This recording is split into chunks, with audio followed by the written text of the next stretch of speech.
సంగారెడ్డి జిల్లా సదాశివపేట మండలంలోని సూరారం గ్రామంలో జై బాపు జై భీమ్ జై సంవిధాన్ కార్యక్రమం చేయడం జరిగింది. కార్యక్రమానికి ముఖ్య అతిథిగా టీజీఐఐసీ చైర్మన్ డీసీసీ అధ్యక్షురాలు శ్రీమతి శ్రీ నిర్మలా జయప్రకాష్ రెడ్డి పాల్గొని అంబేద్కర్ రాసిన రాజ్యాంగం వల్ల ఈరోజు ఎస్సీ ఎస్టీ బీసీ మైనార్టీ సోదరులకు అలాగే మహిళలకు రాజకీయ ఆర్థిక సామాజిక విద్య ఉద్యోగ ఉపాధి అవకాశాలు వస్తున్నాయని గుర్తు చేశారు.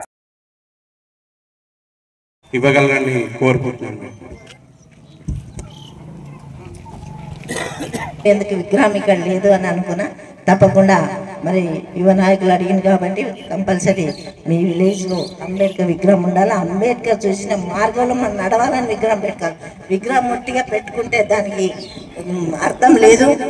ఆయన ఏ విధంగా నడవాలి, ఆయన ఏ విధంగా మార్గం చూపించారు, అది మార్గంగా ఉండాలి, ఆదర్శంగా తీసుకోవాలి, ఉండాలని తెలియజేసుకుంటూ సెలవు. ప్రభుత్వాన్ని నడిపిస్తుంది.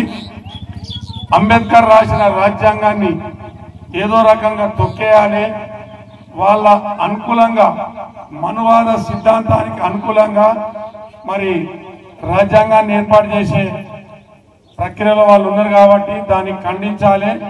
దీనికి దేశవ్యాప్త ఉద్యమం చేస్తూ బీసీ ఎస్సీ మైనార్టీ బడుగు బలహీన వారందరినీ చైతన్యపరిచి మన భారత రాజ్యాంగాన్ని కాపాడుకోవాలని ఉన్నారంటే ఎంతో కష్టపడి అంబేద్కర్ గారు మరి ఇంకా కమిటీ సభ్యులందరూ అన్ని దేశాలలో ఎక్కడెక్కడ ఏది ఉన్నదో దాంట్లో నుంచి అన్ని మంచి లక్షణాలు మంచిగా ఉన్న సందర్భాలను తీసుకొని మన భారతదేశ ప్రజలకు మన దగ్గర ఉన్న బడుగు బలహీన వర్గాల ప్రజలందరికీ అనుకూలంగా ఉండే విధంగా మరి రాజ్యాంగాన్ని రచించడం జరిగింది.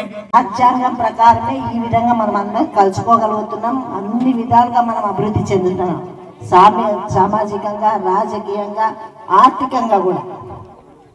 ఆ రోజు మరి కులం అనే పేరుతో మరి రకరకాలుగా బానిసత్వంలో బతికినాం.